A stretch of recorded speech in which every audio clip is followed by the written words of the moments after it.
देखो अभी जो अपन कर रहे थे एक्सरसाइज 9.3 सुन लो जरा सब लोग, नहीं तो फिर कंफ्यूजन होगा। ऑनलाइन वाले स्टूडेंट भी सुन ले कि इसके बाद कौन सा लेक्चर आ 9.4 कर रहे थे, सॉरी 9.3 तो सिलेबस में ही नहीं है, 4 कर रहे थे। तो अपन ने 4 में क्वेश्चन नंबर 16 तक कर लिया। अब बचे 17, 18, 19, 20, 21, 22। तो ये वाले क्वेश्चन अभी नहीं करा रहा हूँ, ठीक है। और इसके बाद वाली एक्सरसाइज भी नहीं करा रहा हूँ, होमोजीनियस इक्वेशन वाली। ये और ये होमोजीनियस वाली इक्वेशन वाले लेक्चर साथ में डलेंगे। पहले मैं वो करा रहा हूँ जो सबसे ज्यादा इंपॉर्टेंट, क्योंकि 3-4 क्वेश्चन बचे हुए, 4-5 क्वेश्चन, इनको और होमोजीनियस को बाद में कराऊंगा। मैं सबसे पहले लास्ट एक्सरसाइज करवा रहा हूँ 9.6, सबसे ज्यादा इंपॉर्टेंट एक्सरसाइज, इसमें से एक क्वेश्चन आएगा पेपर, तो पहले मैं वो वाली एक्सरसाइज करूंगा, ठीक है। होमोजीनियस में क्या है कि क्वेश्चन तुम्हें ज्यादा प्रैक्टिस करने पड़ेंगे, तो वो वाली चीज नहीं कर रहा जिसमें तुम्हें ज्यादा करने पड़ेंगे। मैं एक एक जो क्वेश्चन कर रहा हूँ वो पहले निपटा रहा हूँ। इसके बाद एक एक्सरसाइज बची बस इस चैप्टर में। एक्सरसाइज 9.6 स्टार्ट कर रहे हैं, ठीक है। ये एक्सरसाइज में क्या है बेटा, एक मिनट चुप हो जाओ, सब कुछ सुन ध्यान से। इस एक्सरसाइज में क्या है, कंपेयर करना है तुम्हें, पहचानना पड़ेगा। पहले पहचान लो, कंपेयर कर लो, फॉर्म रख दो, आंसर आ जाएगा। मतलब इसमें ऐसे क्वेश्चन नहीं कि तुम अपना दिमाग लगाओ फिर से, ठीक है, कि इधर ले जाओ उधर ले जाओ, इस तरह के क्वेश्चन नहीं। पहचानने का मेन खेल है इसमें, पहचान लिया, कंपेयर कर लिया, फॉर्मूला रख दो बस, ठीक है। इसको बोलते हैं लीनियर डिफरेंशियल इक्वेशन। क्या बोलते हैं जो मैं बता रहा हूँ, अब लीनियर डिफरेंशियल इक्वेशन है ये, लीनियर। बेटा आप ध्यान से सुन लो यार, बात नहीं करो जरा, है ना, जिंदगी भर बातें करते रहे अपन। लीनियर डिफरेंशियल इक्वेशन, ठीक है। लीनियर डिफरेंशियल इक्वेशन दो तरह की होती है, एक तो y में होती है, एक x में होती है। अभी जो मैं बता रहा हूँ linear differential equation in y बता रहा हूँ मैं। तो लीनियर डिफरेंशियल इक्वेशन y कैसी होती है, dy/dx, इधर होगा py, इधर होगा q। p और q नंबर है, फंक्शन हो सकते हैं, नंबर्स हो सकते हैं, ठीक है। काय के फंक्शन होंगे वो मैं बता रहा हूँ, कांस्टेंट हो सकते हैं या फिर फंक्शन हो सकते हैं, ठीक है। जैसे लीनियर डिफरेंशियल इक्वेशन y है, लीनियर का मतलब होता है 1, एक बार डिफरेंशिएशन हो। इसमें कितनी बार डिफरेंट है, ठीक है। तो ये है काय का डिफरेंट, y का, इसलिए इसको बोलते हैं linear differential equation in y। दूसरी बात ये है कि इसको पहचानना कैसे, जैसे एक बार डिफरेंट है, इधर y बार पे 1 हुआ, और जो p और q है ना, या तो कांस्टेंट वैल्यूज होंगी, कांस्टेंट मतलब नंबर्स, या फिर होंगे x के फंक्शन, x के फंक्शन मतलब x की वैल्यूज होंगी, ठीक है। क्योंकि डिफरेंशिएशन किसके रिस्पेक्ट में हो रहा है, तो ये x की वैल्यूज होंगी q और p, समझ आएगा, ठीक है। एक बार डिफरेंशिएशन होगा, y का होगा, y बार 1 होगा, p और q उसके अपोजिट होंगे, क्योंकि x के रिस्पेक्ट में p और q क्या होंगे, कांस्टेंट वैल्यू होंगी या फिर x की वैल्यूज होंगी। अपन क्या करेंगे, पहले पहचान लेंगे, ऐसे 2-4-10 क्वेश्चन करेंगे ना, फिर अपने आप पहचानने में आने लगेगा तुम्हारे। कंपेयर कर लेंगे p और q कंपेयर करने के बाद ये निकाल दें इंटीग्रेटिंग फैक्टर, ठीक है, IF इंटीग्रेटिंग फैक्टर बोलते हैं इसको। ये कैसे निकलता है, e to the power p का इंटीग्रेशन होता है किसके रिस्पेक्ट में, जिसके रिस्पेक्ट में इधर दिया हो। जैसे इसमें किसके रिस्पेक्ट में दिया है, तो x के रिस्पेक्ट में होगा। रीजन भी है उसका, तो p और q का क्या फंक्शन है, x के, तो x के रिस्पेक्ट में होगा, यहाँ पर कांस्टेंट है। मगर क्या कभी-कभी कांस्टेंट होता है तो बच्चा समझ नहीं पाता, तो इसलिए यहाँ से देखा जाता है x के रिस्पेक्ट में है ना, इसमें तो इधर भी काय के रिस्पेक्ट में होगा, x। ये निकालने के बाद ये सॉल्यूशन लिखा जाता है, बस लास्ट में सॉल्यूशन मतलब ये एक फार्मूला है, उसमें वैल्यू रख दो, आंसर आ जाता है। उसमें क्या रख दो, फॉर्मूले में क्या रख दो, वैल्यू क्या आ जाता है, आंसर। ये फॉर्मूला है, याद रखने की ट्रिक बता रहा हूं मैं। y की इक्वेशन है ना, लीनियर डिफरेंशियल अगर y में है ना, तो y इक्वल टू आएगा, इधर लिख देता हूं, y इक्वल टू आएगा q, y इक्वल टू क्या आएगा, याद रहेगा, y इक्वल टू q, ठीक है। दोनों तरफ इंटीग्रेटिंग फैक्टर का multiply, y equal to q, दोनों तरफ इंटीग्रेटिंग फैक्टर का क्या याद करना है, y इक्वल टू q। क्यों, क्योंकि y में क्या है, डिफरेंशियल इक्वेशन के लिए y इक्वल टू q, दोनों तरफ काय का मल्टीप्लाई, फिर ये दोनों तरफ सेम है, और इस तरफ इंटीग्रेशन, बस काय के रिस्पेक्ट में, x है तो x के रिस्पेक्ट में। अब इंटीग्रेट करते तो c भी आता है तो प्लस c, ये फार्मूला है। y इक्वल टू q, दोनों तरफ इंटीग्रेटिंग फैक्टर, मगर इस तरफ इंटीग्रेशन नहीं, इंटीग्रेशन किस तरफ लगाना, इस तरफ, है ना, और इस तरफ क्या करना है, इंटीग्रेशन किसके रिस्पेक्ट में, x के, ठीक है। अब ऐसे ही डिफरेंशियल इक्वेशन इसके सबसे ज्यादा क्वेश्चन है 98% इसी क्वेश्चन 99% होगी। अब जो मैं बता रहा हूँ इसके इक्का दुक्का ही क्वेश्चन 3 4 5 ही क्वेश्चन होंगे maximum.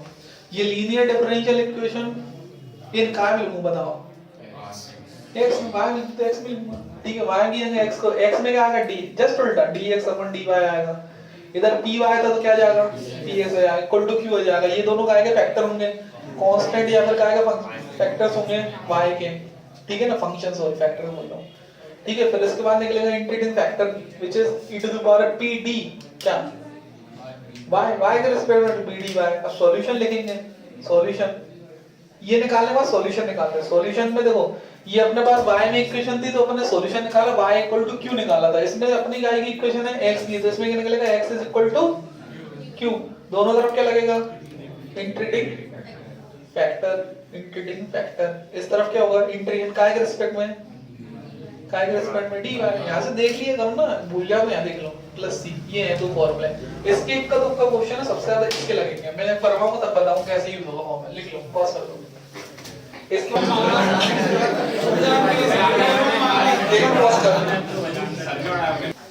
Question number first exercise 9.6 solve the differential equation.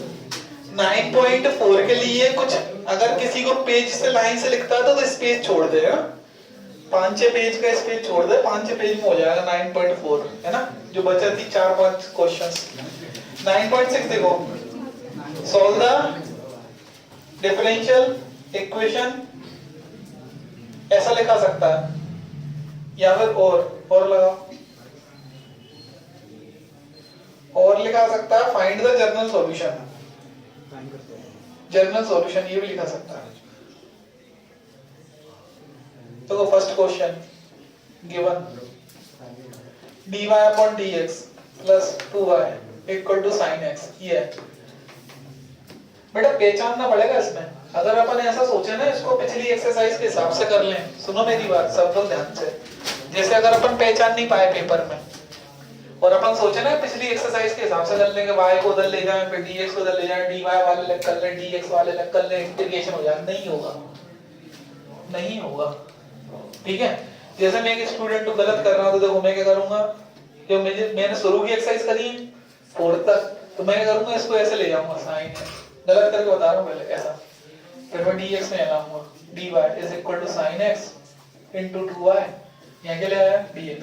अब dx के पास केवल x का टर्म होना चाहिए y का नहीं होना चाहिए। सुन लो पहले ये गलत समझना जरूर है सही से पहले dx के पास केवल y का टर्म होना चाहिए x का इधर y का नहीं होना चाहिए तो y वाला टर्म का होना चाहिए इधर इसको कहां ले जाना पड़ेगा उधर मुझे उधर जा ही नहीं सकता तो ये इनटू में इसके ये है कैसे ले जाओगे इसको बीच में से कैसे चिपका दो ठीक है। इनटू में कोई ब्रैकेट होता है तो उसको अपन ले जाते हैं ये माइनस प्लस में नहीं ले सकते अपन इधर उधर समझ रहे हो मैं क्या कहना चाह रहा हूं। अगर तुम उसको उधर ले जाओ dx का इनटू ले करना पड़ेगा फिर dx भी उसके साथ जाएगा तो क्या मुझे भी लेके चल ठीक है ना। तो कुल मिला के ये इस मेथड से नहीं होगा समझ में आ रही बात। तो जब एग्जाम में कोई भी क्वेश्चन आएगा ना तो तुम्हें ये पहचानना पड़ेगा कि ये लीनियर डिफरेंशियल इक्वेशन तो नहीं है। अगर तुमने नहीं पहचाना और करने की कोशिश करी तो तुम आगे फंसोगे और टाइम क्या हो जाएगा वेस्ट ठीक है। इसमें लीनियर डिफरेंशियल इक्वेशन क्या है टाइम खत्म ही हो जाएगा खत्म। तो इसमें कितनी बार डिफरेंशिएशन है एक बार काय का y का इधर y का पावर में कितना है ये बता दो पहचानने का तरीका y का डिफरेंस y की पावर में 1 और इधर जो टर्म है ये वाले टर्म इनके साथ वाले या तो कांस्टेंट होंगे या फिर x का टर्म बिल्कुल कांस्टेंट है x का टर्म या तो दोनों भी x के हो सकते हैं दोनों भी कांस्टेंट हो सकते हैं डिपेंड करता है क्वेश्चन टू क्वेश्चन। तो ये सही है लीनियर डिफरेंशियल इक्वेशन है y तो अपन क्या करेंगे इसको कंपेयर करा dy upon dx plus py is equal to q we get p किससे कंपेयर हो रहा है डिसम किससे कंपेयर हो रहा है 2 से y मत ले लेना साथ में q किससे कंपेयर हो रहा है sin x से कंपेयर कर लिए फिर इसके बाद क्या निकलता है इंटीग्रेटिंग फैक्टर फिर सॉल्यूशन खत्म किया ऐसा यार क्वेश्चन नहीं है। मेरे से पता है पहचानने का ये पहचानना पड़ेगा तुम्हें और पहचानना इतना टिपिकल नहीं जब तुम क्वेश्चन करोगे ना इसका ज्यादा तो ऑटोमेटिक पहचान लोगे कि एक बार डिफरेंशियल ऑटोमेटिक दिखने लगता है वो चीज ठीक है। e to the power p dx e to the power होता है बहुत से समझाने के बाद भी ऐसे लिख देते हैं ये इंटीग्रेटिंग फैक्टर होता है ना इसमें e टू द पावर में होता है p किसके रिस्पेक्ट में dx p कितना है 2 कांस्टेंट है, कहाँ जाएगा आगे, इंटीग्रेट करेंगे 1 का तो कितना हो जाएगा x, 2x आ जाएगा, 2 बाहर आ जाएगा, 1 का हो जाएगा 1 का x। अब निकालेंगे सॉल्यूशन इधर लिख देना। ये काय की डिफरेंशियल इक्वेशन थी y की, तो y इक्वल टू क्या लिखेंगे q, y equal to q, ठीक है। दोनों तरफ क्या लगाएंगे, इस तरफ करेंगे इंटीग्रेट, किसके रिस्पेक्ट में dx प्लस c, रख दो value y integrate vector e to the power 2x, q रखो, q कितना sin x, इंटीग्रेट वेक्टर रखो e to the power 2x plus c। अब इसका इंटीग्रेट करना है, कैसे होगा बताओ, बता कल परसों ही बात हुई थी ये वाली, इसको हाईलाइट रूल से मत करना तो कॉपी का आंसर से हाथ निकलेगा और अनपढ़ में नहीं है तुम्हारे। इसमें लगेगा formula e to power sin वाला, ये वाला फॉर्मूला लगेगा, तुम इतना लिख लो पहले फटाफट लिख लो। और पे ध्यान रखना ये गलती करवाएगा तुम्हारी, ये बहुत ही नीच किस्म का नहीं, नीच किस्म का e to the power ax sin bx, ये फॉर्मूला होता है a square b square, a sin है तो sin लिखा हुआ sin bx और b cos bx, अगर cos बाद में आता तो फिर माइनस लगता। अब कंपेयर कर लो, ये किससे कंपेयर हो रहा है 2 से, b किससे कंपेयर हो रहा है इधर कुछ भी नहीं है 1 से, तो a1 a2 है और b कितना है 1, बस रखना है तुम्हें formula y equal to e to the power 2x, formula देखो e की पावर ax, ये कितना है 2x, 2 है मतलब अपॉन 2 स्क्वायर प्लस 1 का फॉर्मूला देख लेना भैया, a square plus b square लिखना है तो 1 स्क्वायर 2 स्क्वायर लिख दिया, इधर क्या लिखना a मतलब 2 sin bx, bx कितना है b कितना है 1 है, माइनस आएगा, cos है ना बाद में, इसलिए जरा ध्यान दे लो पढ़ाई में, मस्ती बहुत ध्यान जा रहा है, ठीक है। Plus C base is integrating constant लिखना पड़ेगा। अब देखो किताब में ये आंसर नहीं लिखा हुआ, इधर 2 का स्क्वायर 1 का स्क्वायर 5 हो जाएगा हालांकि, मगर ये आंसर नहीं लिखा हुआ। वो क्या करेंगे इसको मैं बता रहा हूं, e to the power 2x ये equal to e to the power 2x नीचे 5, तो मैं ये लिख सकते हो आंसर किताब मतलब पेपर में, मगर किताब में क्या करेंगे, मुझे e की पावर 2x e की पावर 2 दो जगह लिखा है ना, इससे पूरी इक्वेशन को डिवाइड कर देंगे।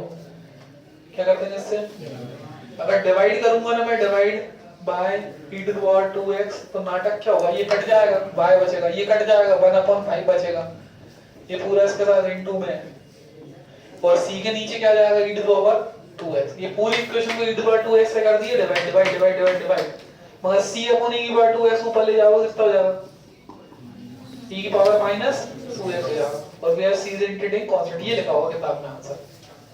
ये आंसर दोनों सेम ही है, बस वो डिवाइड करके लिखना है किताब में। तो आगे देखो क्या अपन ने करा, क्वेश्चन दिया, अब ये लीनियर डिफरेंशियल इक्वेशन y है ना, ये बताने की जरूरत नहीं है क्योंकि इसमें क्या है, एक बार डिफरेंशियल y की पावर पे क्या है, और ये दोनों का एक टर्म है, एक कांस्टेंट एक आएगा x का, कोई दिक्कत ही नहीं है, ठीक है। समझ आई बात। अभी तक जो क्वेश्चन अभी जो दूसरा क्वेश्चन करा रहा हूं ना, ये डायरेक्ट ही आ रहा है, डायरेक्ट इसमें कुछ करने ही नहीं पड़ रहा। कंपेयर कर लिए p आ गया इधर ही क्योंकि इतना है e to the power 2x। अब इसका निकालेंगे इंटीग्रेटिंग फैक्टर। इंटीग्रेटिंग फैक्टर क्या होता है, e to the power p dx रख दो, e to the power p x क्यों आ रहा है पता होना चाहिए क्योंकि x के रिस्पेक्ट में इंटीग्रेट डिफरेंशिएशन था पहले। तो क्या होता है जो डिफरेंशियल इक्वेशन होती है ना, जैसे x के रिस्पेक्ट डिफरेंशियल था उसको उल्टा ही तो होगा ना, इंटीग्रेशन होगा तो काय के रिस्पेक्ट में होगा, x के। p कितना है 3 e टू द पावर ये e 3 बार 1 का कितना हो जाएगा x, तो e की बार कितना आ जाएगा 3x, ये आ गया इंटीग्रेटिंग फैक्टर। कई बार तो पेपर में क्या करते हैं पूरा सॉल्यूशन तक निकालने का नहीं बोलते, बोल देते हैं ओनली फाइंड इंटीग्रेटिंग फैक्टर, केवल क्या फाइंड करना आ गया, फाइंड द इंटीग्रेटिंग, बस इतना ही बच्चों में आ जाते हैं, ठीक है ना। 3 नंबर में ये भी दे सकते हैं अकेला, 3 नंबर 2 नंबर में पूरा सॉल्यूशन ही नहीं निकालना, केवल का निकालना इंटीग्रेटिंग फैक्टर, नहीं के छोड़ देते हैं, ठीक है। सॉल्यूशन कब निकालेंगे, सॉल्यूशन लिखा आता है, इंटीग्रेटिंग फैक्टर कब निकालेंगे जब क्या लिखा आता है इंटीग्रेटिंग फैक्टर, और जब सॉल्यूशन लिखा आता है तो फिर तो सब करना पड़ेगा, इंटीग्रेटिंग फैक्टर भी निकालना पड़ेगा, सॉल्यूशन में उसकी जरूरत पड़ेगी ना। क्या फॉर्मूला है y q इस तरफ दोनों तरफ क्या लगाया, इंटीग्रेटिंग फैक्टर, बहुत बढ़िया। इस तरफ इंटीग्रेटिंग किसके रिस्पेक्ट में, x के, y e to power 3x। इधर देखना ध्यान से, q की वैल्यू कितनी है, हमें q की वैल्यू कितनी है, नई डिजाइन के नई डिजाइन बताइए q की वैल्यू कितनी है, e टू पावर -2x। अब तो इसकी वैल्यू कितनी है, e to power 3x dx plus c।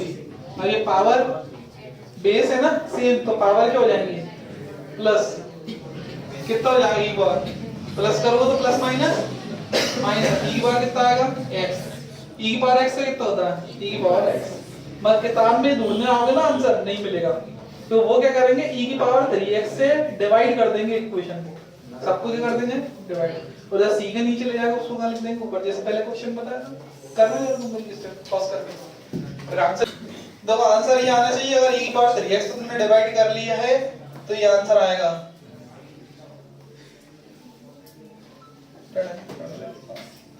ये ऊपर ले गए, ये आंसर आएगा। बुक में ये मैच होगा, तुम घबरा मत जाना। ये वेयर सी इज इंटीग्रेटिंग, ये डिवाइड कर दिया मैंने e की पावर 3x से बोथ साइड, लिख लो फटाफट। एक दो क्वेश्चन से HW लिख लो, एग्जांपल्स हैं क्योंकि तुम कर लोगे। पेज नंबर 409 पर एग्जांपल नंबर 19 खुद करना है, और एग्जांपल नंबर ये समझा दिया, उसी पे कंसेप्ट है पूरा। एग्जांपल नंबर 20, 21, ये 3 एग्जांपल खुद से कर लो, ठीक है ना। अभी तो मैं समझाऊंगा, पूरे क्वेश्चन समझाऊंगा एक एक, मगर ध्यान से करोगे तो ये आएगा पेपर में क्वेश्चन इस एक्सरसाइज से कम से कम।